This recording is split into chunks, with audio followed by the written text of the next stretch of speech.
Bruce, you must have something really good too. Of course I do. It's Bruce Danielson, and I guess I'm here to entertain you too. Good afternoon and welcome to your Sioux Falls City Council informational meeting. Today's Tuesday, May 21st. We'll call this meeting to order. Our first item of business is open discussion. Any open discussion, councilors? Councilor Staley. Yes, thank you, Madam Chair. I just wanted to report last night I was invited to one of our many associations, the All Saints Neighborhood Association, for a little plant swap over at Lyon Park, and they also had some gardening presentations. And this association / neighborhood watch energy that we have going on is the best game in town when it comes to citizen safety and representation, because we got people coming together to know their neighbors in fellowship, a thing that we're quickly losing in our fast-paced city of Sioux Falls. And it was just a lovely experience. These neighborhood associations, the Pepper Ridge, I'm just thinking of some off the top of my head. Pepper Ridge has one on the southeast over in Rick Kiley's district. And then we have the All Saints one that I just mentioned. We have Terrace Park has one. Pettigrew Heights has one. We have one over at the Oakview on the northeast side of town. And then there's one at Cathedral. And these places, these neighborhood groups, they're putting out the most fabulous newsletters. It is so inspirational. So I say bravo to these people. I will do everything I can to promote this. And I also have an amendment coming up tonight that is addresses their neighborhood night out, which happens in August. We're going to be talking about moving some of our council meetings from the Tuesday night to the Monday night. And so I'm going to put an amendment in that coming up in August that we do the same thing for that group effort, that we meet on the Monday so that we're free to visit these picnics. It's always kind of a rush job trying to get to them before our 7 o'clock meeting. So just wanted to put a plug in for this wonderful thing and encourage people watching, people here. It doesn't matter if you're in a high-income neighborhood or living out in the hinterlands of struggling working-class people. It's a good thing for everybody. Any other open discussion? Okay, seeing none, we'll move to our first presentation. Dustin Powers is going to do some introductions. Our first one is partner organizations. We have 3 different folks that will be coming forward and presenting. We also have the presentations in front of us if you'd like to follow along. Welcome, Dustin. Good afternoon, Council. Dustin Powers with the Planning and Development Services. Through the Planning and Development Services budget, the City Council has supported several funding for several partner organizations over the years. And those are entered into through an annual agreement. As we enter into the 2020 budgeting cycle, we thought it would be a great opportunity for a few of these organizations to come in front of you and just present to you what they utilize the city funds for and the services that they provide to our community. So today we have 3 of those partner organizations here today. First up will be the Sioux Falls Development Foundation, and Bob Munt, the president and CEO, will do that presentation. Then we'll have Chad Campbell, the executive director of the Bishop Dudley Hospitality House, come up and do a presentation. And then lastly, we'll have Joe Batchelor, president of Downtown Sioux Falls, do a presentation for you as well. So I'll kick it off with bringing Bob up, and he'll take it away. Welcome, Bob. Thank you. Thank you, Dustin. Madam Chair, City Councilors, thank you for having us here today. As Dustin mentioned, my name is Bob Munt. I'm with the Sioux Falls Development Foundation. With me in the audience today, I've got a couple of my staff members that work with me on a daily basis. Dean Dietzick is our Vice President for Economic Development.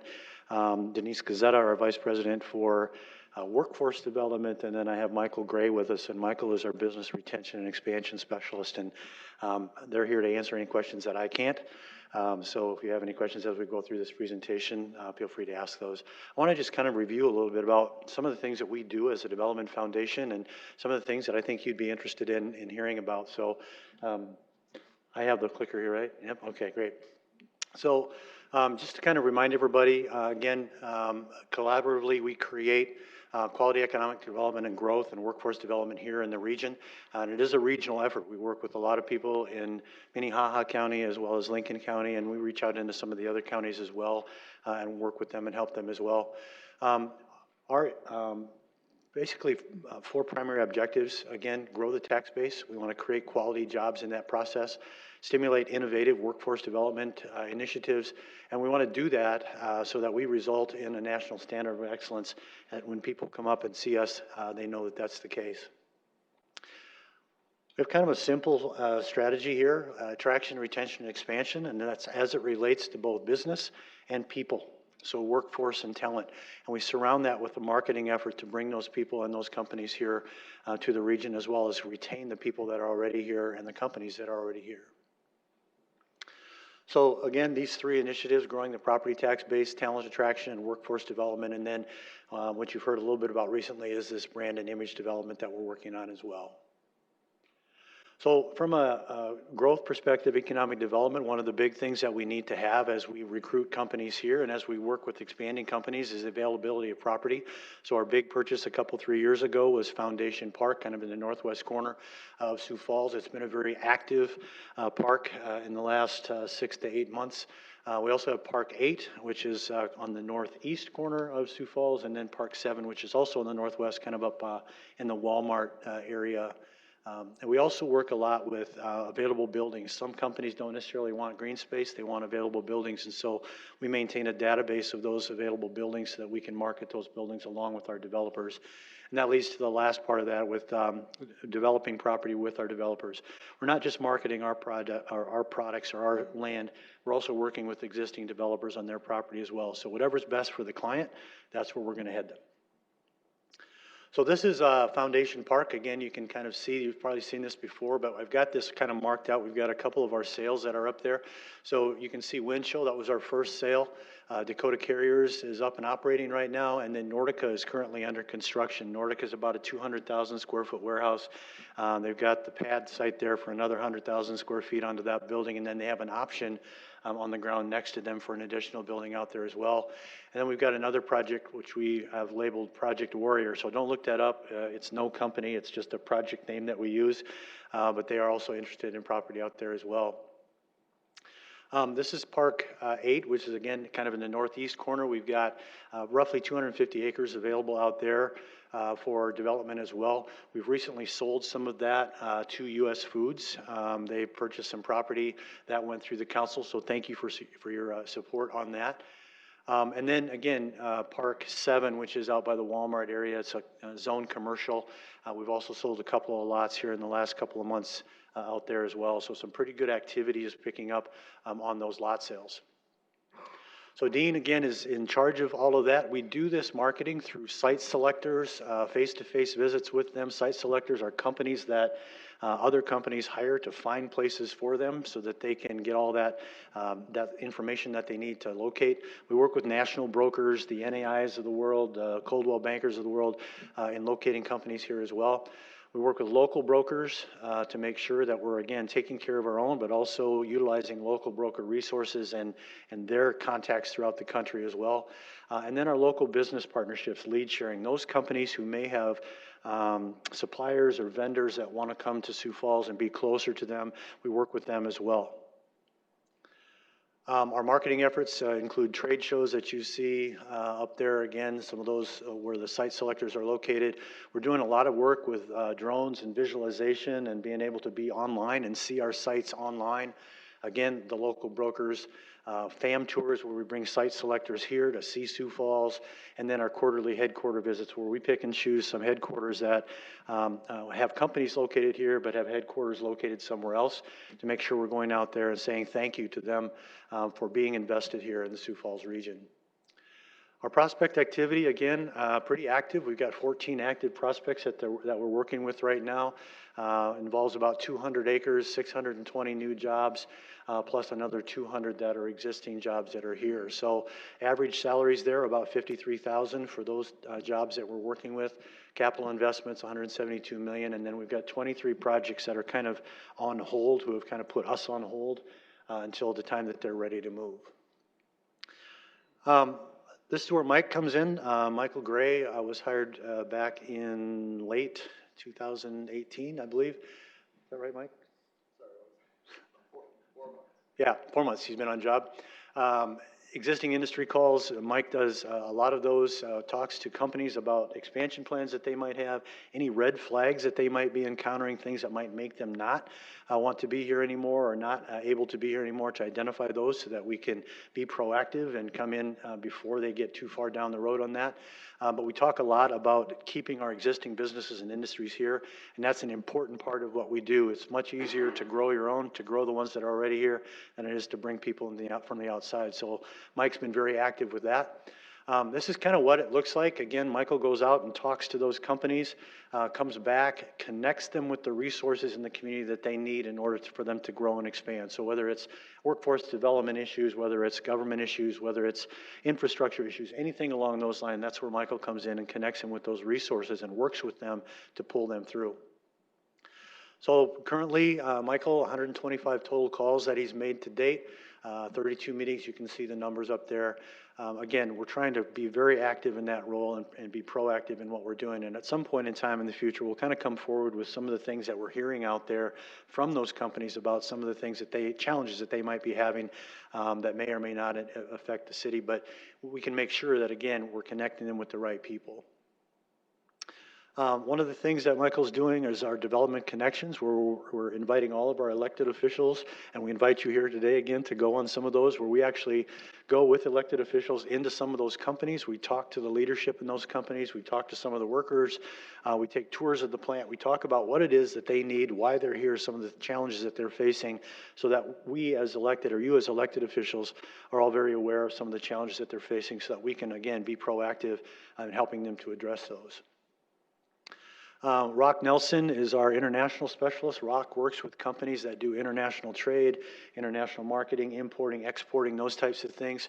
Rock has been there quite a while, so he knows people at the U.S. embassies and the trade delegations and things like that, so he's a pretty valuable resource for us to have and a good connection for us to have as well.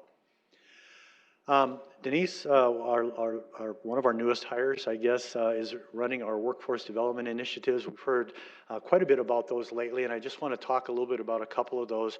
But we're really following the plan that was laid out for us in the Strategic Action Workforce Agenda, where we talk about the types of workforce development that we need to do. So we're focusing on, again, talent attraction, retention, the development here locally, and then the shared focus areas that we have with the existing industries. So our external programming, just a couple of things I'll point out here today. Talent draft days, again, we're set for October 17th on that. That's directed at building and trades. So we're targeting essentially trade schools and community colleges within about a 100-mile radius of us. We're going to bring them here to Sioux Falls. We're going to plug them into people that are in the HR divisions of some of these companies in our skilled trades areas, getting them in touch with the companies that are here, getting them to know Sioux Falls, know that we have the ability to house them, know that we have the ability to employ them, so that when they graduate, they look at Sioux Falls and they have those connections of how can they get here and how can they work here. Our talent tours started here last week. These are tours with college students from right now the 5 universities kind of up and down the I-29 corridor. Again, we bring those students in, we connect them with companies. These are students that will be graduating in the next year to 18 months, again, connecting them with those people who need workers in their particular company. And then later on this year, we'll be doing a program called Talent Rebound, where we'll be reaching out to alumni that maybe have graduated from Augustana or University of Sioux Falls or STI, and getting them to look at coming back here. So they may have moved away for a short period of time to kind of spread their wings or whatever they need to do, but they've acquired those skills now, and now we can bring those people back here. So we'll be working through our colleges and universities to bring those folks back here as well. Our internal programming, Your Future Now, is directed at high schools. We're trying to get out into the high schools around the region, letting them know what career opportunities are available here, so that they understand that they, again, can stay here, they can live, they can work. They don't necessarily have to go away to college. They can go to college here, they can go to trade school here, they can learn trades here, making them more aware of the career paths that we have. JA partnership with Junior Achievement, and then our special populations groups, again, looking at how can we better engage the people that are already here, including the immigrant community, including those people that may not be the typical workers, if you will, people that are coming out of correctional institutions, those types of things. How can we connect them with the jobs and the skills that are available here? So we're working with areas like Pheasant Land Industries and things like that, making sure that we connect them to the right jobs that are here.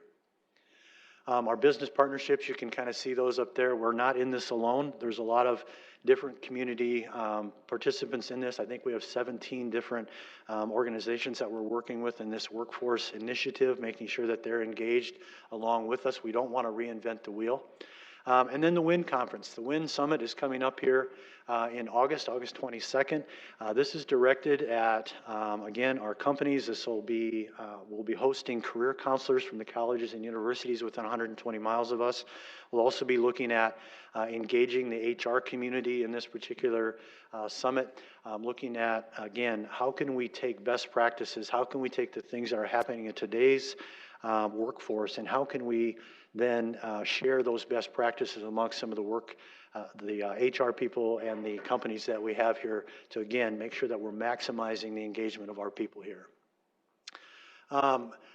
Wrapped around that all is marketing, and we're looking at, again, doing some type of informational type of marketing to college students, to people looking to relocate back here, those types of things, and we're coordinating that with the chamber and with the city and the logo that we're looking out for right now. Again, making sure that we have an image, a brand, and a perception here in Sioux Falls that people can remember and that they can understand. So that'll all be wrapped around some of the things that we're doing. And again, a big portion of that is SiouxFalls.com. So a couple, 3 years ago, we came out with SiouxFalls.com. We're about the process now of really refining that and creating more of a landing page for everything that we do. So all of our advertising, all of our promotion that we do, we'll direct them to SiouxFalls.com, and from there they can basically find any of the information that they might need to make a career here, to make a move here, and to be a part of our community. So with that, that's kind of in a nutshell very quickly what we're doing here. A lot of work being done today in the workforce arena. Some of you, I apologize, you've seen this presentation before, a couple of the things that I've been at in the last week or two, but we're excited about where we're going. We're excited about the things that are happening here. We want to thank all of you guys for your support and for the things that you do. Sometimes you have a very thankless job, so I want to take this opportunity to say thank you. For all the things that you do. So with that, I'll take any questions if you have any, and if they're too hard, I'll refer them to Jay back here. He's the chairman of our board. Thanks, Bob. Appreciate it. Any questions? Councilor Staley. Bob, first of all, let me say, we've had a chance to speak several times, and I deeply appreciate your sincere approach to your job, to our community. And as we visited, I just want to say publicly that you strike me as a man with great integrity. You're a man who has great humility, and I believe you have compassion for others. Thank you. Great assets to have within a business community and mentality. I've got a question about what you just were talking about at the end of your presentation, the Workforce Summit. Sounds exciting. Are you going to have a charge for this? Right now, there is a charge for it, and there is a charge for it because there are continuing education credits that are associated with this, so we have to have a charge for that. So there will be a charge for that. So anyone coming to that, can you say how much that is? Denise? $60. $60 for people There you who go. want to participate. Okay, thank you so much. You're welcome. Any other questions? Go ahead, Councilor Sale.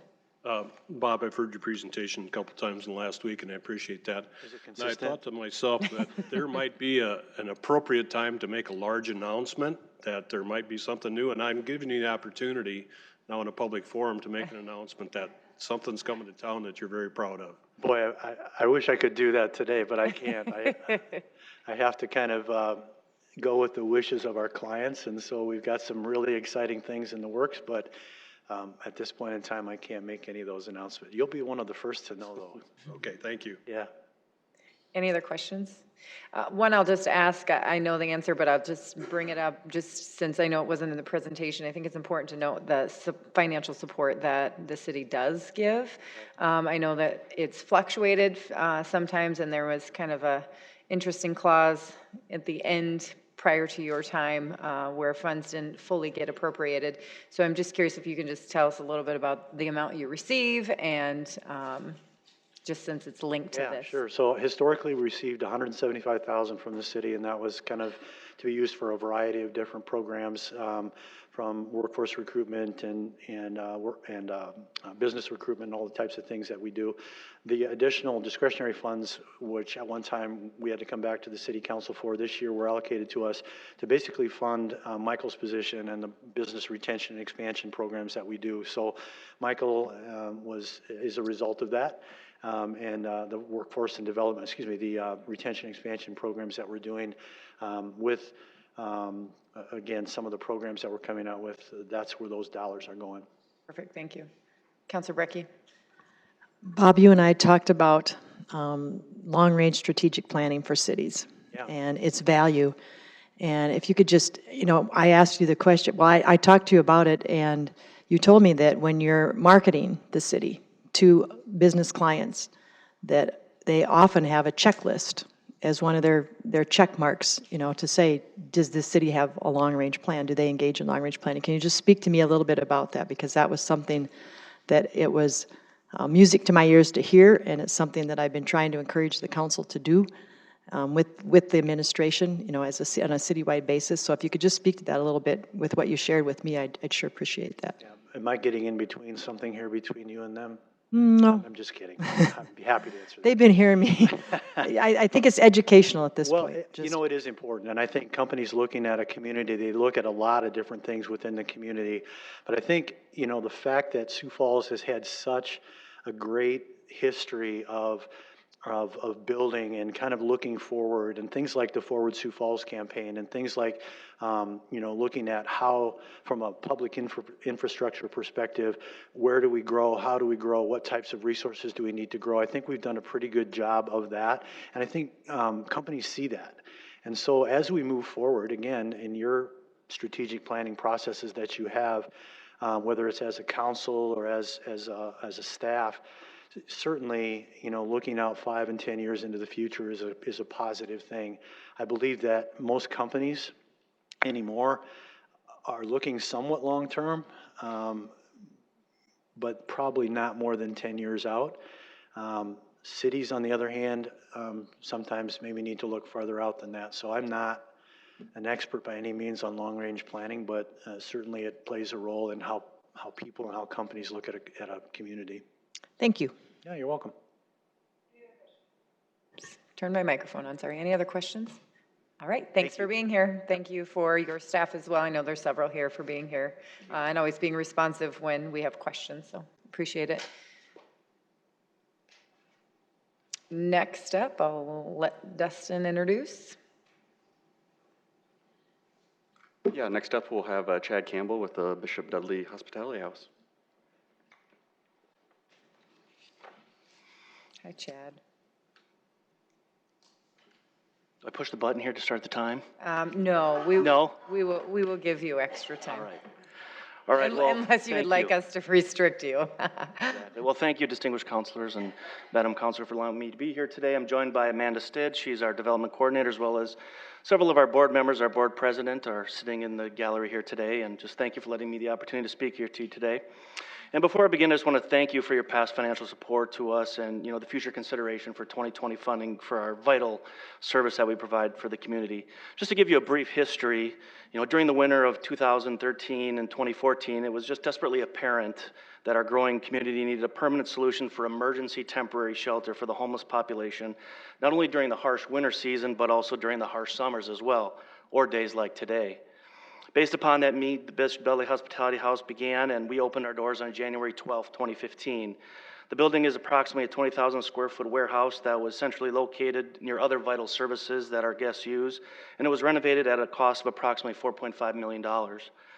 Based upon the best practices, the facility was designed with separate day and night accommodations for men, women, and families. I just want to touch briefly with you today to kind of discuss briefly just why some people experience homelessness. And a lot of them experience it for a lot of different reasons. The first are poverty, lack of affordable housing, unemployment, underemployment, lack of affordable health care or health-related issues. But some of the main things that we see are domestic violence, relational strain, mental illness, addiction disorders, transition from youth to adult, changing incarceration criterias, and as well veterans. So to best serve those in need, we realized that we had to have a quality, trained staff to deliver those vital services offered at our facility to the ever-changing demographics. So our facility, we are open 365 days a year, and we currently employ 19.5 employees. And our staffing is really designed for safety, security, and the delivery of services. You know, security is very paramount in our facility. We have 39 cameras, with the additions of additional cameras coming here in the near future, both in the interior and the exterior of the property. Our mission is really quite simple, is we want to assist those individuals who are experiencing homelessness and poverty and provide them a safe place to recover. And we really broke down our programming really into 3 separate areas: daytime program, nighttime programming, and our family programming.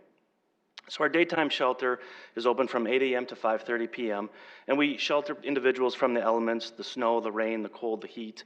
We have a lunch program that's a complete volunteer-driven program that runs Monday through Friday.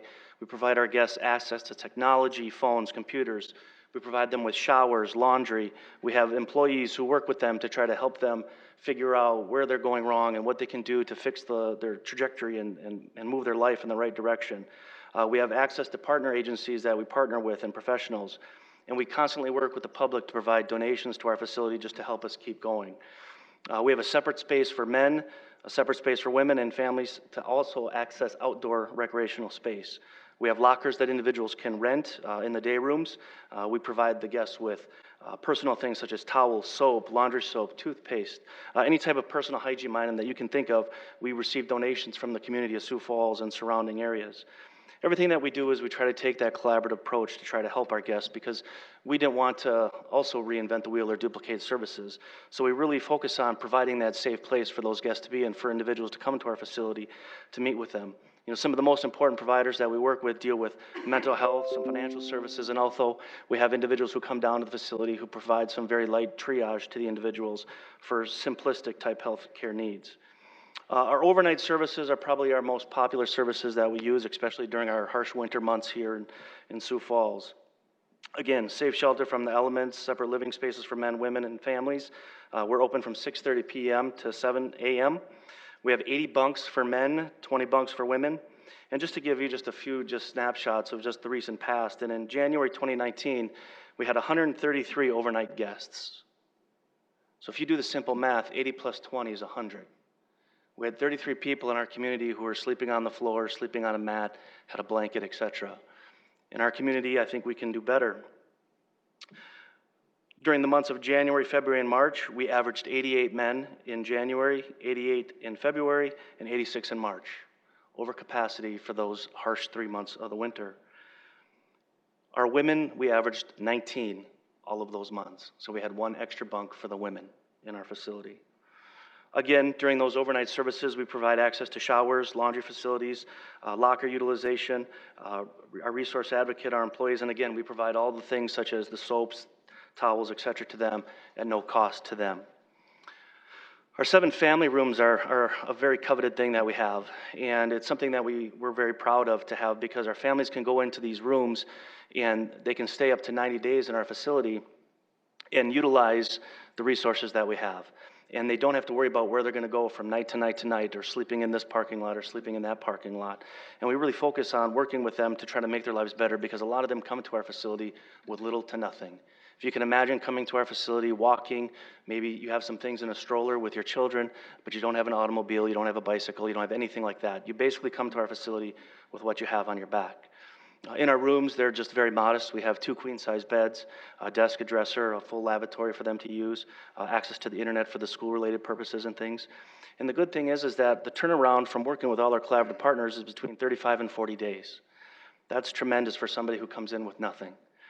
So in 2018, we added a full-time and permanent family coordinator position to work and assist the families on a day-to-day basis. They provide the necessary direction and information to the families that allow them to work through the difficult things that they're doing. And the biggest thing that we do is that we coach the individuals on where they need to go and how they need to do it, but we don't do it for them. We've learned along the way that we can't do it for them. They have to have the buy-in, and they have to make those necessary changes for themselves to have lasting, long impact. And when we talk about impact, we'll share just a few statistics with you. Last year in 2018, we had 1,655 unique individuals sought shelter at the Bishop Dudley Hospitality House during the nighttime hours. That was a 3.4% increase over 2017. We had over 20,000 visits in our daytime service. We served 56 families. We almost did 20,000 lunches. We did about 11,000 showers, 3,300 loads of laundry. That's a lot of laundry. 91 children lived in our facility throughout the entire year, and we had also 1,470 visits by veterans who came in to see the facility and utilize our services. In 2019, the trend is very similar so far. And through April 30th, we've had 820 unique men and women, 5,000 visits for the daytime, 25 families already served this year, over 6,000 lunches, 3,000 showers, and 1,000 loads of laundry. And 49 children have lived at the Bishop Dudley Hospitality House this calendar year. So when we talk about the 2020 budget, I've shared with you, our budget on a yearly basis is $1.261 million. The city provides us, over the past history, $120,000 a year, with half paid in, I believe it's May, and the other half paid in October. And that money is less than 10% of our entire budget. The remainder of our budget, the other $1.1 million, comes from us fundraising on any given day. Going out, having meetings with individuals in the community, seeking grant requests, things along those lines, holding fundraisers. Several of you on the council here today have slept out at our annual sleep out event, and you get to experience a little bit about what that's about. So for the services and the things that we deliver to the guests, I think that our budget is very competitive for our community, and we strive to minimize our budget so we can make sure that we're utilizing every dollar that we possibly can. Everything that we do, we measure in the terms of success in transitioning our guests. So in 2018, we transitioned 28 women and 105 men and 33 families, which included 106 kids, from our overnight program successfully, which means that they were able to attain their own housing or employment. Since we've opened, just to share, we've served 253 families in the city of Sioux Falls since January 12th, 2015 that have identified themselves as homeless. Of those numbers, we've been able to successfully transition 177 of those families, which included 567 children. Since our inception, over 590 men and women have used our collaborative service to improve their employment and housing situations. And when you just looked at the totality of everything that we've done over the course of the last 4 years, we've had a total of 116,226 total bed nights in our overnight shelter program. If we didn't have the Bishop Dudley Hospitality House, where would these individuals be sleeping? Where would these individuals be staying? We had 102 daytime visits to our daytime shelter, and we served almost 77,000 lunches. We're impacting the community of Sioux Falls in a very positive way because we're providing a place for people to come and to use resources that will allow them to be successful over the long term. And as you can see, we don't necessarily meet the needs of every single individual who walks through our doors. However, we do meet the needs of all those individuals who come in and want to obtain the services that we have and obtain the services that we want to offer. With that being said, we couldn't continue to deliver the services without our partnership with the City of Sioux Falls. We greatly appreciate all your past support. We appreciate the councilmen and women who have slept out with us in the past, who experienced a little bit about what homelessness might be like on a nightly basis. And we just appreciate your future consideration for funding in the 2020 budget. Thank you. Thank you, Chad. Any comments, questions? Councilor Neitzer? I think one of the things that I learned is something like perhaps 70% of those that are homeless have some sort of a mental health issue. And just think about that if you don't have access to the resources to get that treated, that how hard it would be to function. I just want to make a statement that it's a vital need. I've always been impressed that it's been a hand up, not a handout. You demand accountability, tough love, and that's why you'll continue to have my unwavering support. Thanks. Thank you, Councilman Neitzer, and I appreciate that fact because You know, mental illness is probably one of the single biggest things that we see down at the Bishop Dudley Hospitality House. And just prior to arriving here today, we were dealing with a situation very similar to that. And it's one of those things where when we connect the individuals to the appropriate resources, we can really see progress made. But the biggest thing that I've learned over the course of the last 4 years, and even as my time as a police officer, was that I can't make anybody do anything. It has to be a free will choice that they make to take hold of the resources that we have to improve their lives. And as Councilman Neitzer said, we do provide them with that tough love that says, you know, we need to get some things organized, or you potentially could lose services at the facility. So thank you, sir. Thank you so much. Any other questions? Councilor Staley? Counselor Starr and I were able to do the sleepover. Do you have some people doing it this year yet? From We the haven't council? selected anybody yet, Councilwoman Staley, but we'd be more than happy to take any volunteers of individuals left on the council who haven't experienced that. Nominations. Yeah, it was really a very profound experience. But you are doing such a great job, and I just put something on Facebook about this to let the community know that this is really something we need to continue to support. So thank you so much, Chad. Thank you, Councilman Satie. Anyone else? Councilor Selberg? Yeah, thank you, Madam Chair. Thank you, Chad, for all you guys do. Pretty impressive numbers. How much staff do you have? 19.5. Okay. So we have 19 full-time, basically, and we rotate that with, we have found that we used to employ a lot of different part-time individuals during like our overnight shifts, and our HR director, our program director has done a great job, and we overlap a lot of the shifts, so we'll basically have a daytime shift that does the 8 a.m. to the 5 p.m., and then we'll have a shift that basically runs that 6:30. We fill in the 6:30 to 10, which is our check-in period with volunteer help, and that's where we have a couple of our part-time individuals who help us out with that. But the majority of our staff is full-time, as well as our entire overnight staff is full-time, and we keep 3 to 4 individuals on staff at night, especially during the entire year. Are you strapped, I mean, help-wise, or do you have enough? Or, I mean, No, most we of have the time found that if we have between 3 and 4 individuals on staff, especially during the evening hours, that's adequate to serve our needs, because majoritively after 10 p.m., everything is settled down and everything's quiet, and most of the individuals are going to sleep for the night. A lot of the individuals we serve do get up during the early morning between 3 and 4 a.m. and go to work potentially at some of the workforce opportunities that we have in the community. But as far as employees go, I think that our employee right at that 20 mark is adequate to serve our needs. Okay. Tell me about transitioning folks, like maybe an example of one recently. Where do you transition them to, or?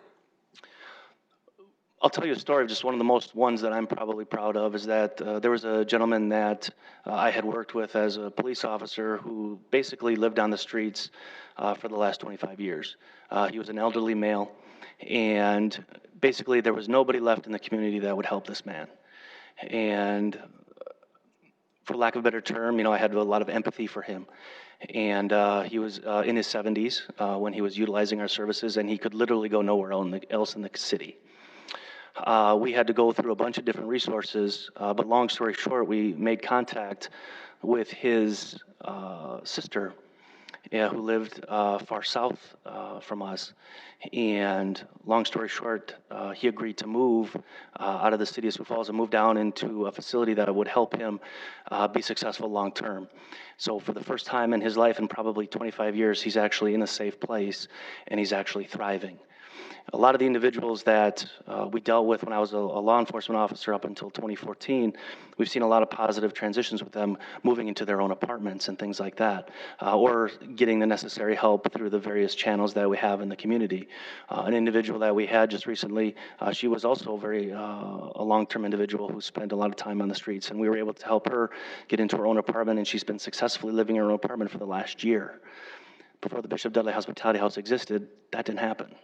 They would just continue to live on the streets and be basically a revolving door from the various services that we have available, whether that would be a detox facility or whether that would be, our local jails.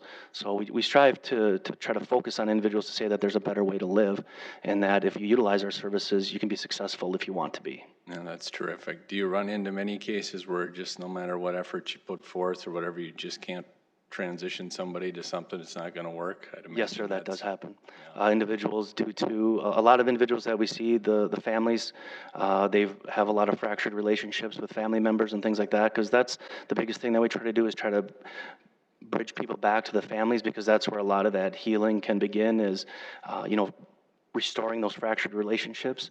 And a lot of times that we see is that it's a trust issue. They don't trust anybody because all the way along their life, somebody's broken that trust, and they just can't grasp hold of that because they don't think that at the end of that rainbow is that pot of gold. So it's one of those things, especially if they're suffering with mental illness or addictions, it's a very hard thing, especially if they're not willing to seek help. Right. Well, thanks for all you do. Thank you, Keep up sir. the good work. Any other questions, comments? I'll just add thanks for what you do as well. I know Councilor Neitzer and I have also done the National Night Out where you sleep outside, and it is absolutely mind-blowing what you learn and what you really teach us, being a partner with the Bishop Dudley, and it just really makes you want to make a difference with in so many ways. And so without your leadership and your board and all the employees there, really banding together, that wouldn't take place. And so it breaks my heart to know that the service is needed, but it's important to know that we do have the service. So I appreciate that, and I'll be sending a few names for nominations for you for Sleep Out. Thank you, Madam Chair. Thank you for being here. Thank you. Appreciate it.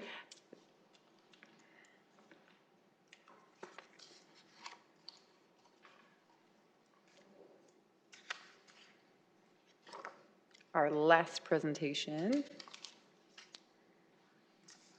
Yeah, our last presentation today will be Joe Batchelor, President of Downtown Sioux Falls. Welcome, Joe.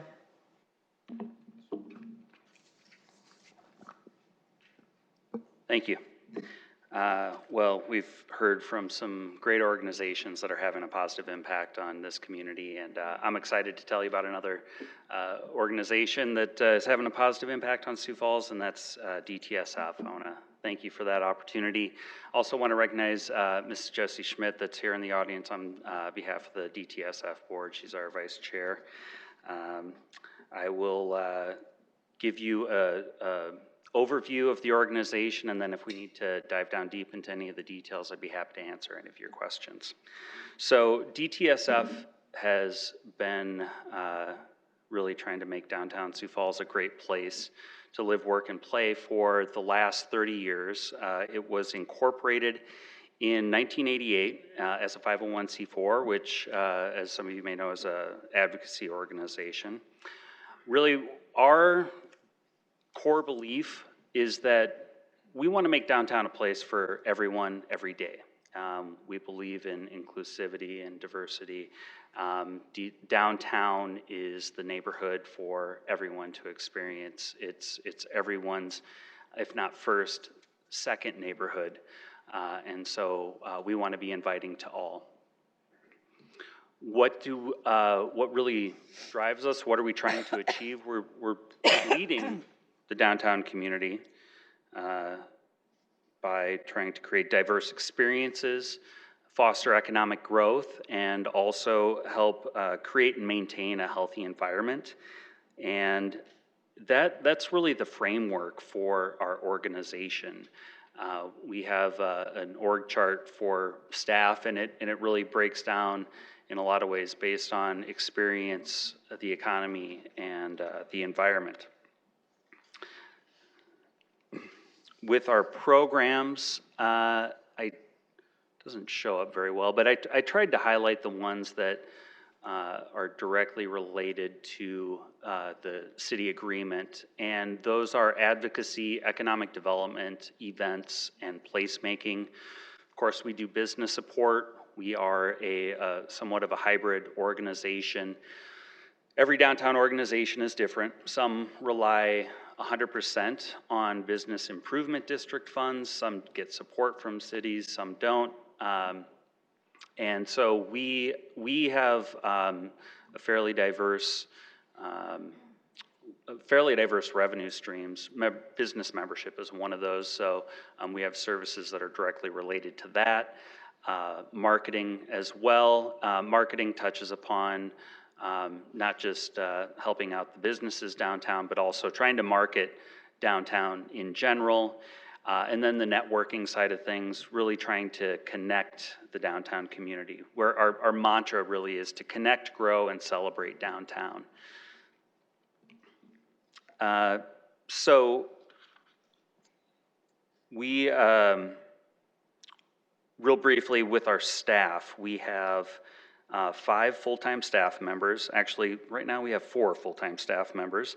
Someone's has transitioned out and will be running Zeal, and we wish Brian Maynard the best of luck there. I know she'll do a great job, but we're looking to grow the full-time staff and be a little bit more targeted and focused on some of the programs that we do.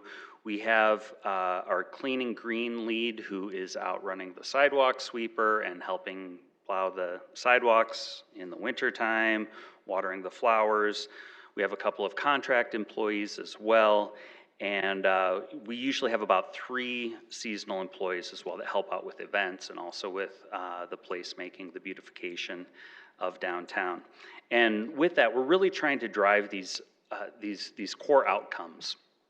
You know, trying to raise awareness about downtown, not just beyond Sioux Falls, but even within Sioux Falls. There's a lot of people that, you know, are maybe not as familiar with downtown as we would like them to be. We're trying to add shoulder season activity. As many of you are aware, there's a flurry of events and promotions and activity downtown between Memorial Day and Labor Day. But the rest of the year is really when those businesses need the foot traffic, and so we're trying to help drive that. And we've done a couple of things to help do that. We've added some seasonal events. We had a winter event grant that was awarded to the Boys and Girls Club, and had our first winter carnival in downtown Sioux Falls. So something that we were really excited about. The charm and appeal of downtown, trying to create that economic opportunity for entrepreneurs as well. And then accessibility, whether it's however you get here, by car, by bike, by foot, really trying to be at the forefront and stay in front of those issues that maybe need to be addressed. And then placemaking as well. So I'm going to go over really what some of those achievements were in 2018 that relate to those programs and outcomes. Not all of them directly pertain to the city agreement, but I wanted to just provide you with the breadth, the scope of all that DTSF accomplished in 2018. So starting out with our website. We launched a new website. It had been an ongoing process for about 1.5 years, and finally got that launched. This is our #1 marketing tool for downtown. This is the go-to site in Sioux Falls when people are looking for events going on in downtown. We get over 1 million page views every year, and we've created more functionality with this website, and it's helped automated tasks so that we don't have to hire additional staff, so that it's allowed us to be more efficient, more nimble. We also launched a co-op marketing campaign to help support our business members, doing some print and digital advertising, and adding value there where they were able to advertise at a lower rate than what they normally would if they had to go out and purchase advertising on their own. You haven't enjoyed an intimate dining experience. Sorry, I forgot that was embedded in the PowerPoint. We'll skip ahead. So we also launched a gift card program, and that is good at over 50 businesses downtown, really to drive that foot traffic, particularly in the first quarter of the year after a lot of the holiday shopping season has been done. We want to keep the people coming back, you know, when they need the business support the most. We had a huge impact with our events. According to the Americans for the Arts survey, they have a metric based on how much people spend with events, and $3.36 million was spent in downtown as a result of the events that we had. Like I mentioned before, we added shoulder season events, a downtown trick-or-treat event. That was our 3rd busiest day in downtown, a Sunday in October, when that had never happened before. So we're pretty proud of the impact that we've had with our events. This is an economic activity dashboard that we added last year as well. We use sources from the city survey. We also draw from the American Community Survey, and it provides information on demographics, housing, transportation, and this is really meant to be a tool to help the commercial realtors attract businesses to downtown. It's also intended to provide valuable information for other site locators that are looking at downtown, whether it's a retail operation or a more corporate business. Pedestrian counters is another economic tool that we added in 2018. And with that, this provides valuable information for businesses in terms of determining when they should be adjusting store hours.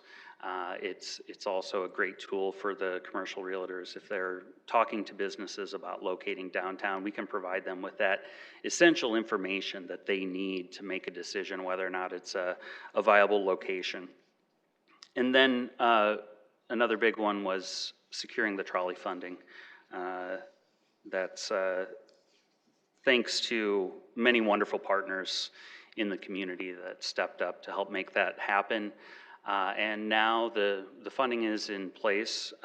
This will be our second year in that partnership. And so we are thrilled to be able to have the trolley as a reliable source of a reliable way to get around downtown, and also a fun experience for the family. In terms of placemaking, we launched a pop-up dog park, which is a form of tactical urbanism. It's kind of a fancy term for doing things in a faster, lighter, cheaper type of way to try to test a concept. And I think we were pretty successful in proving that a small urban dog park is wanted and needed in downtown. And now, as you all know, the mayor announced that they're going to be moving forward with a private funder to have a permanent dog park in downtown. So we were really happy to help move that conversation forward last year. And then we also are advocates for arts and culture. Like I also mentioned, advocates for access to downtown. Walkability is a big initiative in 2019. And wanted to provide you a snapshot of our revenues. This is, our audit hasn't quite been finished yet, but these are pretty close figures. You'll notice that it was, we operated at a deficit last year, and that was intentional to come into more alignment with the city agreement. And that there's a stipulation in there that we have 40% of our that our unrestricted cash reserves are 40% of our operating revenue. And so that gets us about 3 to 4 months of operations. Before that, we had been operating at about 6 months of cushion. And so we put money towards marketing last year in order to, that was a new stipulation in the city agreement. And so to come into compliance with that, that's where we put our efforts. You'll see that our human resources is at 38.7%, and that is, I think we run things pretty efficiently in terms of a nonprofit. A lot of times they are service organizations, and you'll see that figure above 50%. So we feel like we run things pretty well in terms of keeping our expenses in check. And just for the record, the funding that we receive from the city is $165,000. That's about 21% of our budget, and that amount has remained unchanged for several years, and that's something that we are very thankful and grateful for the city to be a partner with DTSF. And looking ahead, really what a lot of what we're trying to do in 2019 is grow those partnerships, leverage the partnerships so that we can even have a greater impact moving forward. Really trying to focus on retail development, walkability, like I mentioned, arts and cultural development. And I'll leave you with this, this last slide here is a quote from Mr. Jeff Speck, who is one of the most well-respected urban planners. And you know, he talks about the significance of downtowns, that each city's reputation rests in large part on its downtown, that beautiful and vibrant downtown can be the rising tide that lifts all ships, that a little bit of a great downtown can help push a whole city into the great category, and that is the place to begin. We believe great places don't happen by accident, and DTSF is here to make sure that downtown Sioux Falls is a great place. So with that, I'll be happy to answer any questions you may have. Thank you, Joe. Appreciate that. Any questions, councilors, comments? Teresa, Councilor Staley, sorry. I have two things. First of all, the trolley information I think is going to make a lot of people happy. What is going to be the cost to ride the trolley? And then I'm just interested to know how did you partner with someone? How did that flesh out? That's my first question. So it's $2 to ride the trolley, Okay. and with that they get a historical narrative of downtown Sioux Falls. Stellar Limousine operates it. The trolleys are owned by the city, and then supported by a handful of sponsors. And basically what happened is we've been trying to reinvent the financial model for the trolley for probably, I think it was about 4 years that we had been doing that every single year. And just realized, you know, sometimes when you say yes to something, you're saying no to other things. And we were realizing all the other things that we were saying no to. And so we made the decision to step away from the trolley. We made that announcement on April 2nd last year. We were really careful to make sure that we didn't do it on April Fool's Day. It wasn't more than a week later that we got a phone call from some folks in the business community that wanted to step up, and then that got the ball rolling, and we were able to start on time last year with this new arrangement. Can I ask the second? Second one isn't going to be quite as easy to answer, but I'm just going to ask you to clear something up, or maybe clarify if you can. A few weeks ago, Kello ran a story talking about having downtown meters operating at night and on weekends. And from the Facebook chatter I saw, people were under the misinformation that this was coming from the city, when indeed it wasn't, and then it came out that perhaps it was coming from you.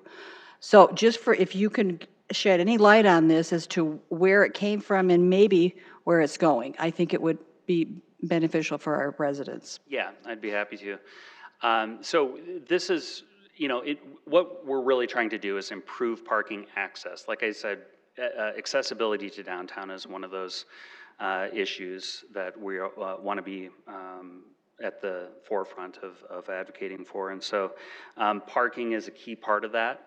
So Kello got a tip from a reliable source that we were working on this, and honestly, I felt a little painted in a corner, but tried to provide the full scope of everything that we were working on, and didn't really have the adequate opportunity to fully explain everything that we are working on. You know, there's free parking nights and weekends in the parking structures. That's a big part of the campaign, of the education and awareness campaign, that I think a lot of people don't realize. And that's something that we want to keep. We want to make sure that there is always a free parking option, especially on nights and weekends, so that people aren't having to drive home maybe under the influence. You know, there's a lot of different aspects to this. We're trying to keep it very focused, though, and there is an issue with parking turnover, and so we're looking at options with how we can incentivize the right behavior when it comes to parking. And we have some great off-street parking facilities. We want to try to promote that more so and make that a more well-used asset in downtown, so that there is more parking turnover for the on-street parking, and that we're able to connect the customers to the businesses, and so that there isn't cars, clogging up those spaces. But like I said, there's many aspects to what we're working towards. And it's an ongoing process that is probably going to take several months before we get to the point where we want to make a recommendation. So that's a little bit about how that came about. I want to apologize to the city council for putting some of you in an uncomfortable situation like that, but sometimes these things kind of come out, and it's unfortunate sometimes how. So are you working right now with the city on this? Because these are city meters. Are you working with our city administration? Yes, we have been talking to Matt Nelson, who is the parking manager. So nothing has been decided, and all we're trying to do is promote parking accessibility for downtown. Because if I can just say, from the response I got back from people I know on Facebook, it wasn't very positive about it. So if maybe you're going to come out with some kind of a ad campaign that's going to help people buy onto this, but and hopefully you're listening to the citizenry, and I don't know if every business downtown says, hey, have at it, then I guess we want to be helping them to thrive, but it just, the public didn't seem to think this was a good idea. Well,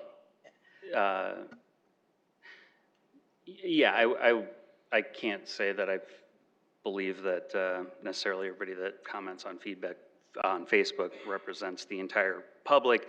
I will say, though, that we are looking to be very inclusive in this process and gradually,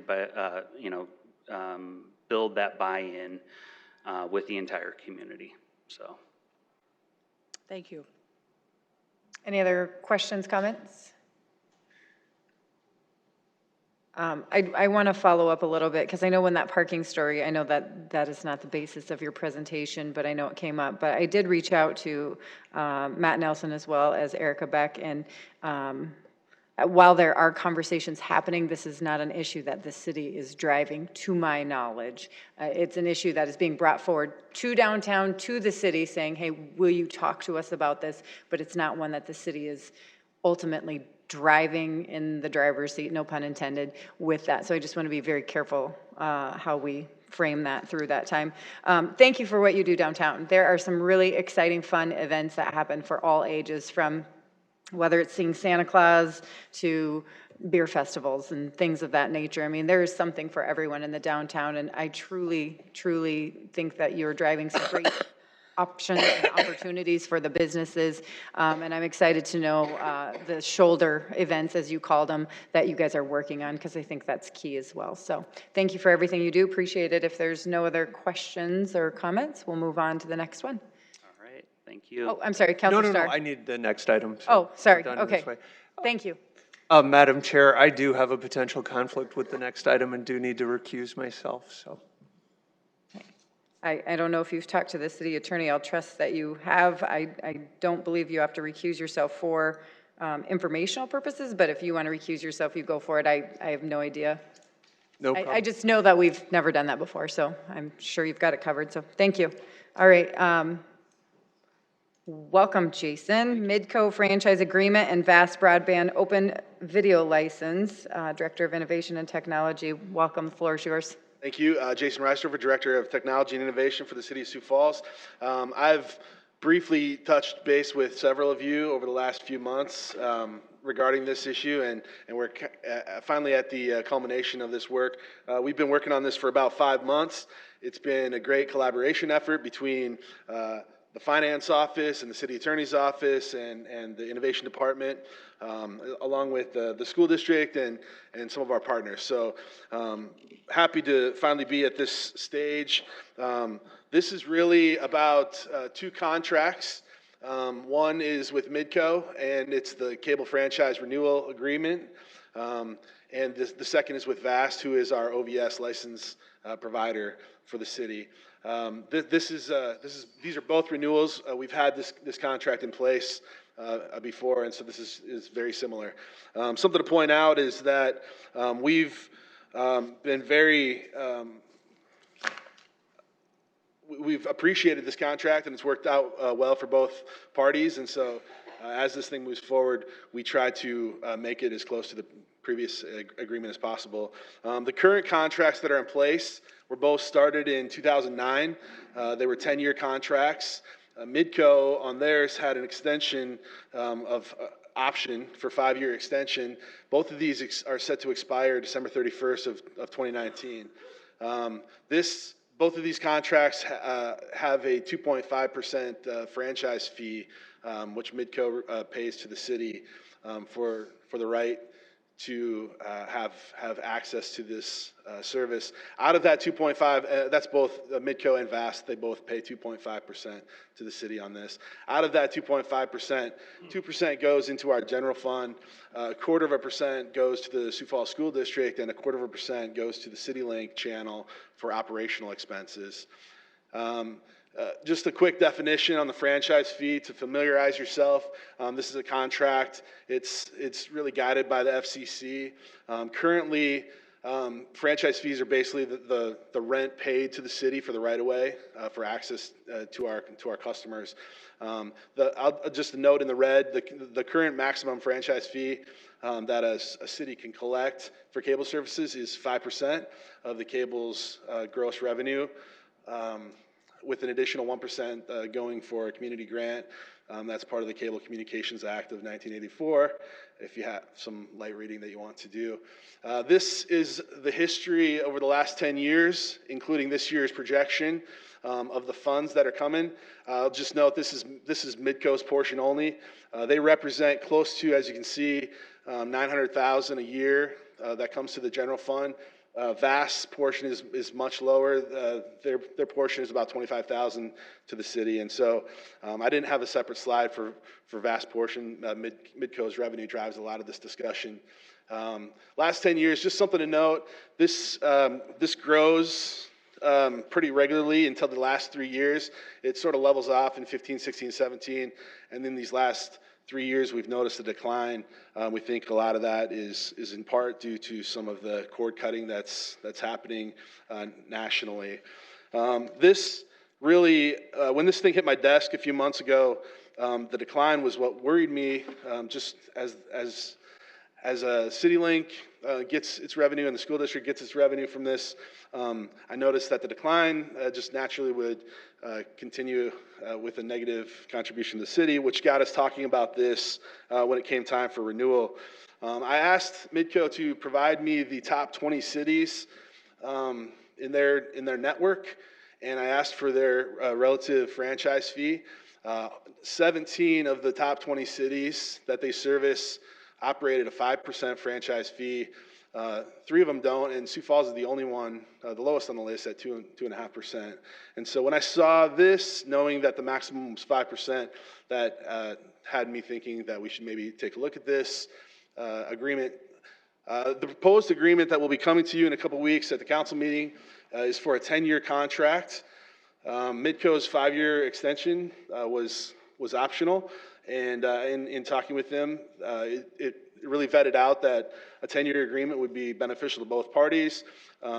Attorney fees eat up a huge chunk of contract negotiations, and doing it less often is beneficial a lot of times for both parties. And so that's really where we came to with this agreement. We would have this start January 1st, 2020, and talking with the finance office, that made it real clean in terms of budgeting and everything like that. And so even though this agreement is being brought to you now, it would take effect January 1st. We're also proposing that the franchise fee moves from 2.5% to 5%, plus the 1% community grant. And I have with me today some of our outside counsel to explain some details of what that terminology means. The breakdown that we're proposing, if the franchise fee is increased, is again the 5% plus 1%. 4.5% of the 5% franchise fee would go to the general fund and sales tax fund. We are proposing to increase the school district's share to 0.5% and the CityLink share to 1%, which is exactly coming from the community grant.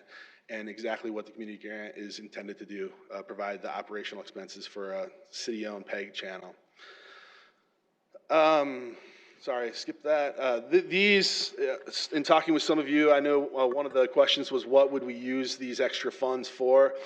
We have, as directors, just gone through a massive RFR process where we've all lifted up priorities in the city for what we would like to see done in our departments. I think that there's obviously more requests than there is money, and so there's lots of uses I think that some of this stuff could go for. These we lifted up as kind of the top three initiatives. We are going to be helping Metro 911 in a financial way coming up soon to the tune of, I think, $350,000 a year. That's about 0.75% of this increase that we're proposing using this for. We also have some major communications, fiber, and infrastructure build out that we're looking at doing. This would be getting fiber to traffic signal lights as we start to move into some adaptive traffic signaling and accident prevention software. We need the fiber to get to these poles. We would propose using a similar amount for that. And then the CityLink team, we have some vision to expand programming, and as this channel is becoming more social media friendly, creating a lot more digital content, we're seeing a lot of engagement, and we have a good idea for how to build kind of a state-of-the-art studio, hopefully using that for things that have been really successful for us, like virtual town halls. The fire department has a major pain point in that when their captains want to get together, they all have to drive from their stations down to one central station. So that takes a whole truck out of commission or leaves a crew short.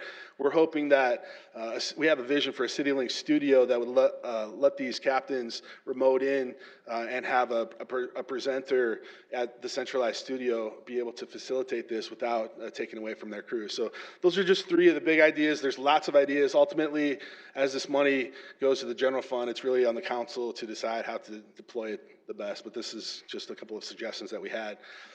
Just a side-by-side comparison, so you look basically apples to apples of how this goes. That top line shows the current agreement on the left and our proposed agreement, so going from a 2.5% franchise fee to the 5% plus 1% capital grant.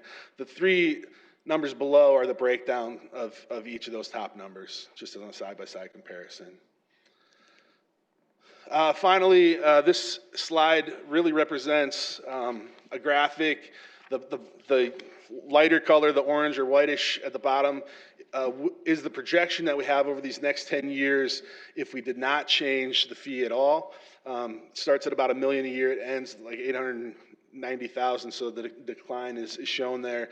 The red box is the number that the city would bring in under the proposed agreement, and the number that's on top of the red box is the difference between those two. So you can kind of see in 2020, it's right around 2.3 million proposed versus the 1 million if we did nothing, the difference being that extra 1.3 million. The total difference over 10 years is right around $12 million over 10 years. So that's the importance of this. That's why I'm bringing this to you in the form of informational, so that you can have some more information in a couple weeks when we decide on doing this. So with that, I've got a couple of partners here with me. Michael Bradley is our outside counsel. He's been on this project for a long time. Karen Leonard in our city attorney's office has hundreds and hundreds of hours on this thing. She actually was a part of the 2009 original contract, so she knows this very well. And her and I have been working together very closely with Mr. Bradley on this. And so I'd like to bring Mr. Bradley up just for a little more detail and to fill in the technical blanks of all these things that I just talked about. Welcome, sir. Good afternoon, and thanks for having me. And thank you, Jason. Just to give you a little bit of background about myself, I am a municipal cable attorney. I represent cities throughout the country on cable franchising issues. As exciting as that sounds. Can you just state your name for the record, please? Sure. My name is Mike Bradley. I'm with Bradley Law in the Twin Cities. Sioux Falls is very fortunate. You have two cable providers, and there's two different systems that provide cable service to residents. One is called an open video system. So when you hear OVS, it stands for Open Video System, and that is operated by Vast Broadband. Open video system is really kind of a term that references providing cable service over an old telephone system, or I shouldn't say old, a telephone system. Midco is your other provider, and they provide cable service through what I would consider a traditional cable system. Both of these companies need agreements with the city in order to provide cable service to your residents and to get access to the public rights of way. We got to this place where we have two agreements to look at and hopefully approve in two different ways, really. But it's very fortunate that they've all kind of come together here at one time. The first I'd like to review is the vast broadband agreement. And as Jason mentioned, that agreement was initially signed some time ago. It was signed originally, I believe, in 2005. And it was up for renewal here at the end of the year. We started having franchise renewal or license renewal discussions with Vast Broadband several months ago.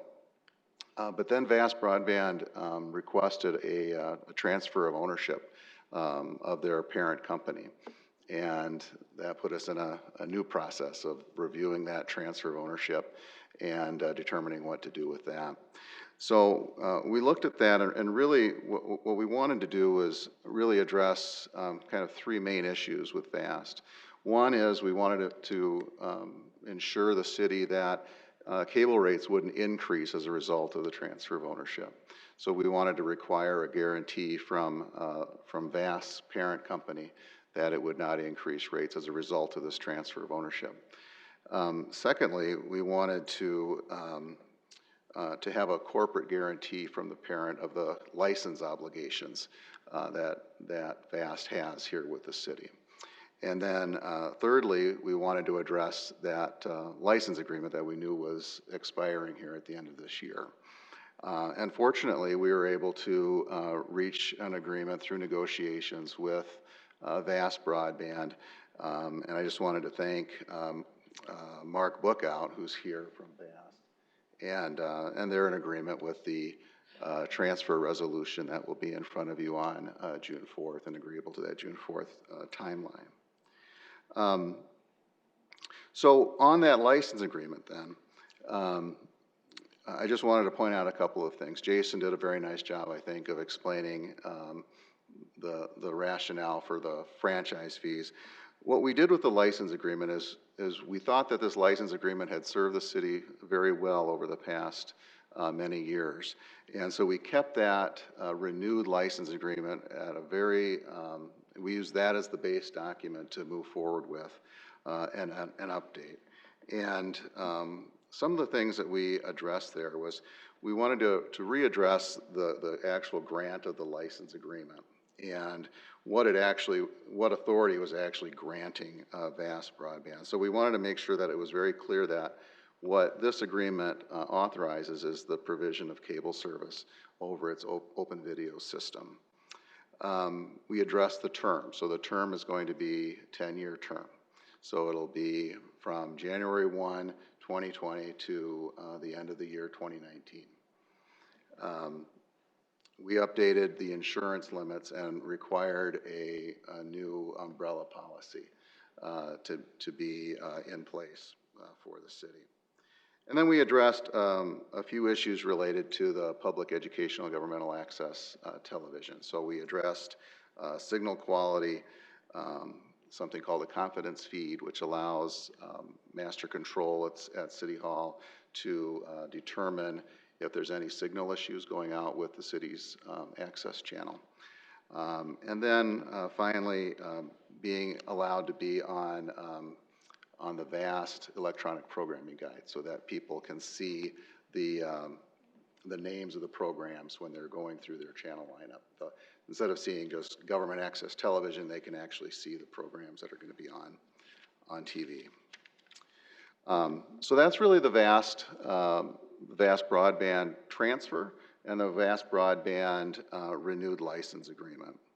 With Midco, as Jason said, Midco signed their cable franchise with the city back in 2009. And that had a 10-year term with a 5-year option, at Midco's option, to extend that agreement for an additional 5 years. When we began talking with Midco, they had indicated that they were going to be investing more money in the city and was really looking for a 10-year extension rather than a 5-year. Of course, that wasn't called for in the franchise, but it didn't preclude the city and Midco from entertaining cable franchise renewal discussions at that time. And so that's what we did. We entered into cable franchise renewal discussions and came out with a deal that was acceptable both to Midco and to city staff as far as recommending for approval. This will be an ordinance, and it'll also be a 10-year term, so the terms will coincide with the two cable providers. In the renewal agreement, we updated the cable code references. The cable code in Sioux Falls was codified, and so it had different reference numbers. So that was updated. We updated the grant language to be clear on what authority it is that we're granting under the cable franchise. The term, as I mentioned, was 10 years. The franchise fee and capital grant were identified by Jason. Like VAST, we updated some of the insurance information, and then we just had some general cleanup of the existing document. So those are the 3 different items. I just want to kind of review with you then what you'll be seeing at future council meetings. First is the conditional approval of the open video system license transfer, and we expect that to be in front of the council on June 4th. And that will be in the form of a resolution, and that is supported by staff and VAST. There will be a second resolution then to approve the renewed license agreement for VAST broadband. We also expect that to be going forward on June 4th, and we believe that that is also supported by VAST and city staff. The third item will be an ordinance then, so we'll have a first reading. I believe the first reading of the Midco cable franchise ordinance will also take place on June 4th, and then there's that ordinance process that we'll need to follow for the rest of the enactment of that. And then finally, there's a resolution that would approve the franchise fee and capital grant that Jason mentioned, and that would be a resolution specifically authorizing the 5% franchise fee and the 1% capital grant. So those are the 4 different items that you'll be seeing coming up here. I do want to thank Jason and Karen from the city staff. They've been fantastic to work with. Pat Mastel and Nancy Vogel from Midco were very responsive, and then Mark Bookout and Keith Davidson from VAST. You know, all of these documents came together in a very quickly, and I think that it allowed the city, frankly, to save a lot of staff time and, frankly, a lot of expenses in order to get all these documents done kind of all at one time. With that, I'm happy to answer any questions regarding these things, or maybe more generally about cable and telephone systems. I'm happy to answer any of those types of things. Thank you so much. Councilor Staley. Is Midco here to answer questions? There are representatives from Midco. Would you like to ask them a question? Yeah, I have so few questions. I'll start with when we're talking about the franchise fees and we're getting extra revenue in, we're saying, you know, almost $1 million more. What I want to know from Midco is how is that going to be recouped within your organization? What are we going to be able, because at some point, you know, the city's going to get more money in their coffers, but how does that play down to the people subscribing to these services? So do we have something in place that tells the residents, the subscribers, that your rates will not be increasing by 5% or the extra whatever percent we're adding to that? Because I know Midco is not they're probably not doing this out of the goodness of their heart, wanting to give that extra franchise. Hi, Pat Mastel, General Counsel, representing Midco, 3901 North Louise Avenue, Sioux Falls. Simple answer to that is it will be passed through to the customer. It's called a franchise fee, but in effect, you'll hear a lot of people call it a tax because it works just like a tax. It is, it's passed through to the customer. It's passed through now. It will pass through after it changes. That's an interesting scenario. So it really, at the end of the day, it's going to be a hardship on the citizens it's coming back to them. We're getting more revenue in our coffers, but it's, okay. Then the second thing, thank you for clarifying that. And are they, what do you know what percentage rate increase we're looking at for our people, for their cable? Well, it's going from 2.5% to 6%. So they can expect what is that? Over about almost a 3%.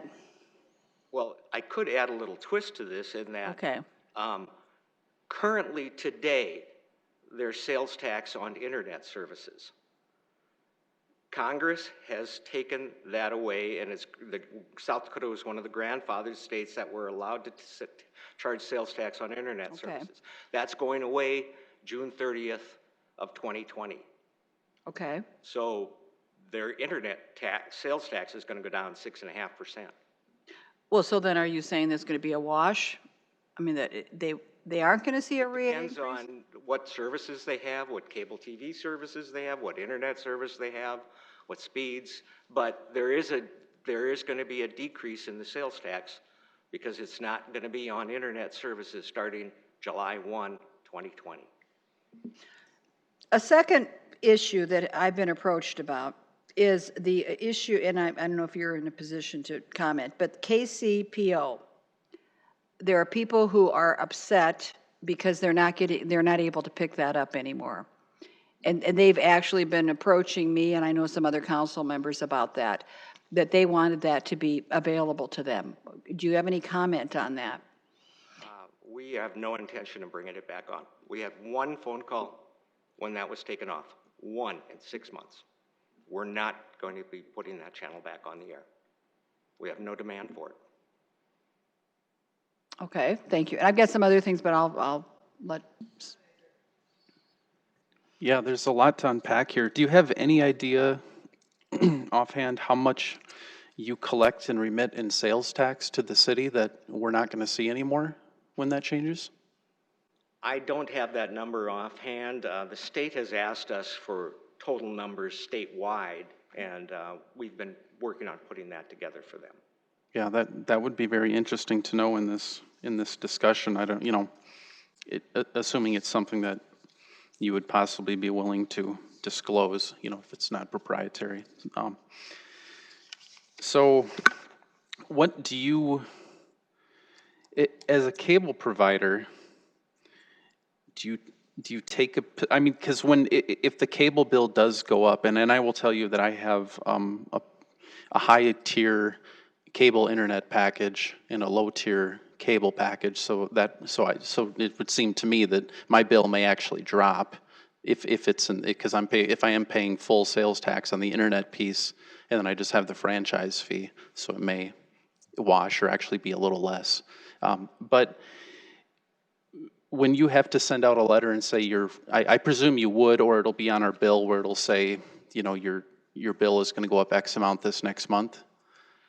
We're looking at doing that exact thing because we have a fairly long ramp-up period to January 1st. So we're looking at notifying customers so that there isn't just a sudden sticker shock and phone calls, and so that they're educated ahead of time. Yes. So I guess the simple question I have is, what do you take a position on this, or do you see it as a good? Because people may see it as you are raising rates on me. My cable bill has gone up, and so obviously you're the first in the line of fire potentially. So our Midco doesn't is not going to object to this. It's the city's right to do this.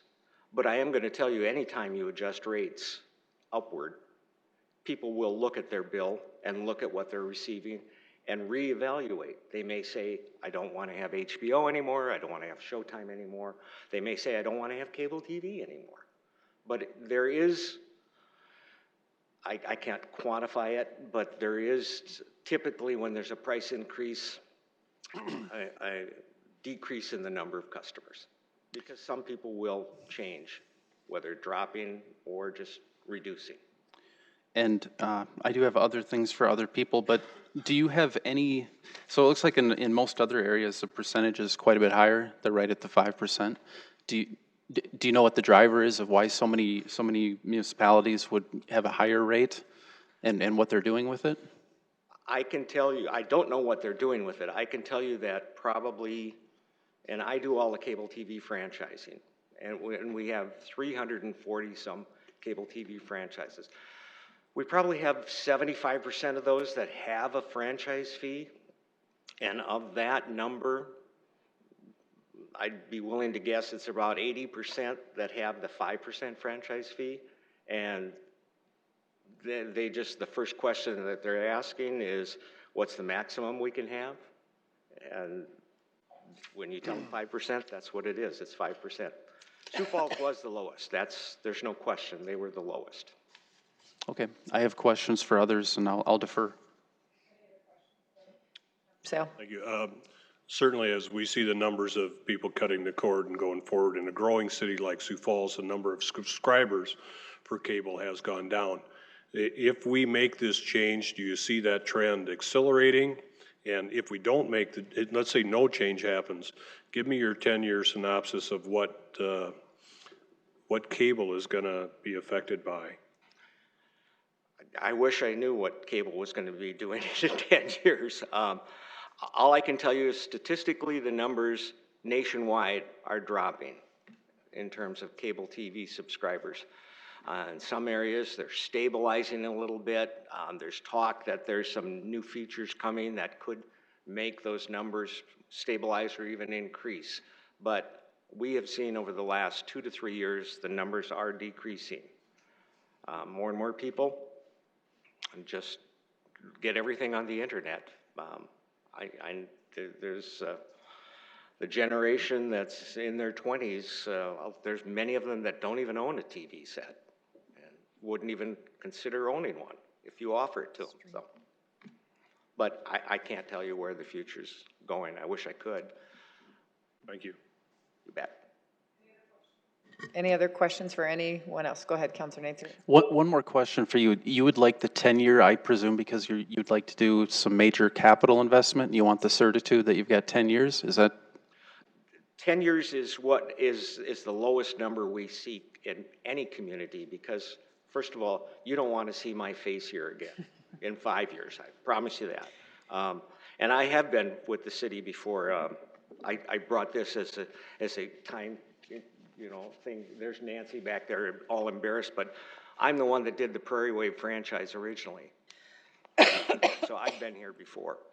I used to work there a long time ago, a planet far, far away. But 10 years is the minimum because it costs the city money in terms of attorney's fees, it costs time, and you have to have, in order to put those kind of investments in, and we're talking tens of millions of dollars in investments, you need to have some certainty that you're going to be allowed to be here and you have some stability in what is going to be the rules that you're playing by. So Midco has announced that we're doing the 10G initiative. I brought technical people to talk about that if there was any questions about that, but that is going to be literally, we're a gig city, we're going to be a 10 gig city. A lot of speed, a lot of internet access. And I know 10 years ago I laughed at the cartoons about whether you'd need gig speeds. You do now. We see a lot of that. We see a lot of need for it. I think my next questions would be for our outside counsel, if that's okay. It's fine. And we'll see. I'll ask them and we'll see who wants to tackle them. So is the 5% franchise fee, is that Is that the maximum statutorily we can impose? Yes, it is. And Federal law caps franchise fees at 5% of gross revenues of the cable operator. And the 1% community grant, are we collecting, or what is that, and are we getting it now? We are not getting it now. A capital grant is often referred to as a PEG fee. A PEG stands for Public Educational and Governmental Access Television, and it's used to fund access television. And it's excluded from the 5% franchise fee. So it's in addition to the franchise fee. We currently have, obviously, the school district has their channel, and we have ours. We already fund those, but do we do it just out of franchise fees currently? Excuse me, yes. We fund it out of our franchise fee. So this would essentially move that funding to a dedicated 1% source and then free up the 5%, is that? Correct, although we would still be funding the school district out of the franchise fee. Okay, and before I defer, if anyone has any other questions. So there's the OVS agreement. So on the ground, when we're approving an OVS license renewal and a cable franchise agreement, both of them get access to our right-of-way, presumably. Is the only difference really just the cables that they're putting underground, or is there something more to it?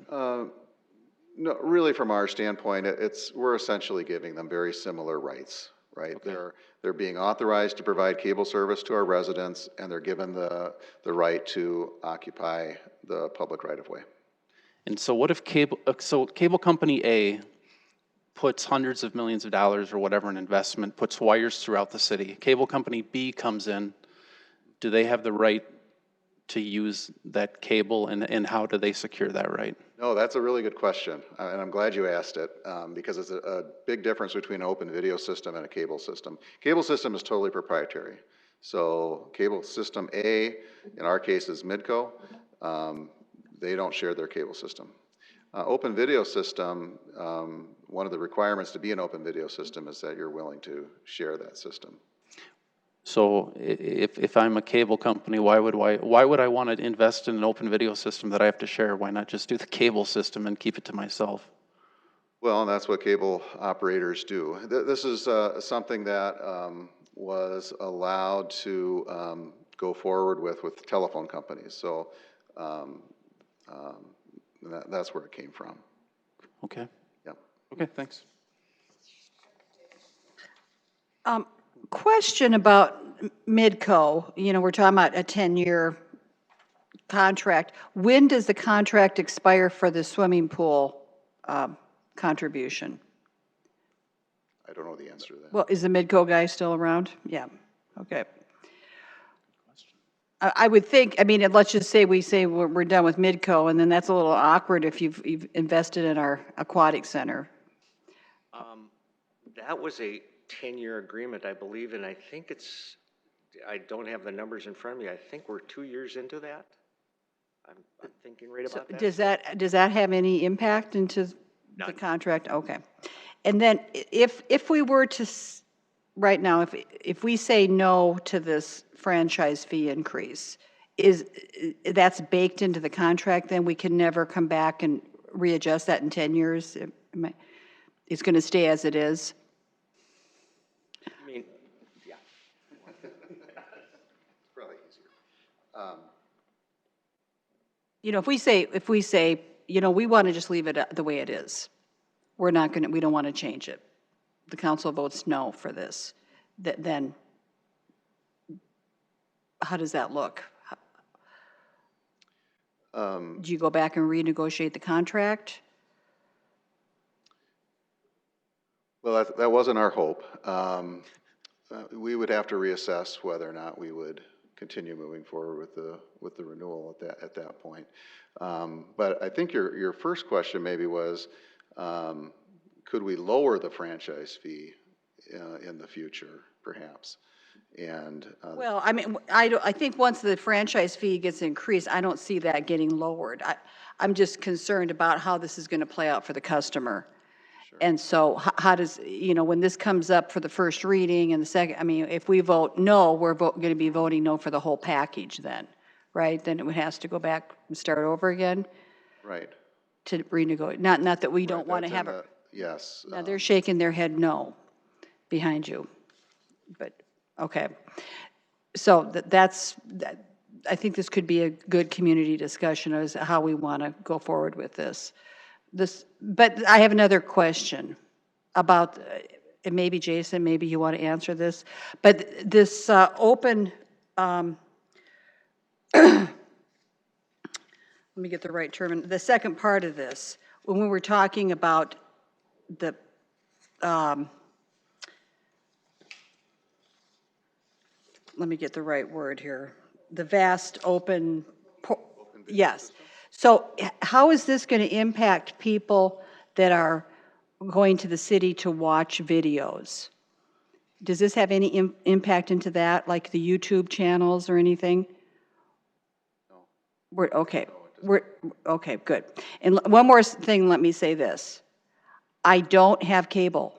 I use an antenna. And when it costs me this much money, now granted, I'm not getting a whole wide variety of channels, but one thing that for those of us that have antenna TV, the one thing that we are impacted by is that we can't watch the city meetings.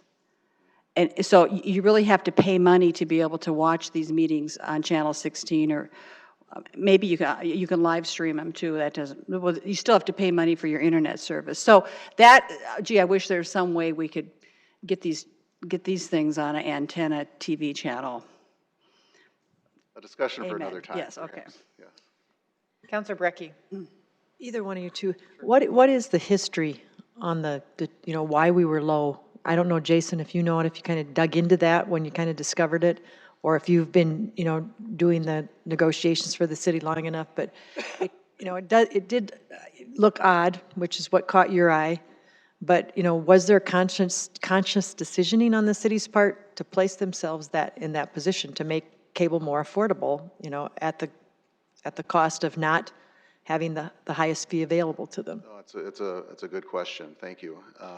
My law partner, Adrian Herbst, represented the city for many years and was part of those discussions. It was a policy decision that the city made, many years ago to have a lower franchise fee. And probably at the time it wasn't all that unusual, at least in this area. And of course that's changed over time now. And again, if you can't answer that, I understand, but like how long has it been at the 2.5? Oh gosh, probably since we first had a franchise would be my guess. For sure since 2009, and I think it predates 2009 by quite a bit, so. Councilor Neitzer. Did you consider doing a graduated, like over 5 years, tiering it up and hitting the 5% to soften the blow? Yes, that was a discussion, at least internally. And what would have led you not to go down that path? Or is there anything specific? No, the direction that we received was to look at a 5% franchise fee. And then the fees collected that the franchise fees, and I don't know if you're the one to answer this. So they're just going to come in and presumably just go into our general fund bucket? Yes, that's where franchise fees go. That's where they go now. So they're unrestricted in their use, I take it? We don't have to, I mean, we could use them to fix a road or That's how they're used now. Okay. Correct. Yeah, the franchise fees are the consideration for use of the rights of way. Just like Jason said, it's like the rent for the use of the right of way. Yeah, let's. One thing that Director Pritchett and I have been talking about is with the dedicated capital grant for CityLink of the 1%, one big advantage that we would have is right now the overflow. I think our current percentage gives CityLink around 90,000. Our operating budget is much higher than that. That overflow comes from general fund, which takes away from the ability to fix roads, really. And so the dedicated capital grant for CityLink, to the tune of, I think the total is maybe like around 400,000. That would not have to continue to come from the general fund. That capital grant would go specifically for CityLink, and road repairs would be on the table by not having that tied up. Okay, so the capital grant, though, is that essentially second penny money then? The capital grant for this proposal is in addition to the franchise fee on the Midco customers' bill. Well, I guess what I mean by that is that 1%, what fund is that going to hit? That's is that hit the second penny or hit the first penny? Because that would dictate what we could spend it on. So the capital grant or PEG funding is specifically to be used for access television. Oh, got it. Okay. So that has, and we're That's different than the franchise fee. Okay. It's a different bucket. And it has to be used for just capital improvements, or can it be used for anything inside of that entity? I mean, can it be used to operate CityLink and? Yeah, it's to be used for any lawful access purposes, and the example we used was capital costs and production costs. Okay. So presumably we could use it to buy new cameras and things like that, which therefore would free up some second penny dollars for some other things? For sure, yes. And then, besides the use of the right-of-way, why do entities impose a franchise, or make people enter a franchise agreement versus just saying, get a right-of-way permit and off to the races? Anybody can have a cable company that wants to. Great question. Cable operators are required by federal law to have a franchise before providing cable service. So it's a requirement that all cable operators have. And looking at the numbers, the school district will be made whole or get more money out of this deal? Correct. Okay. All right. Okay, thanks. Councilor Sale. I just would like to comment on what Councilor Staley said about not being able to get council meetings over the free airway. I've been told that viewing our council meetings, it's worth the price of cable for the entertainment.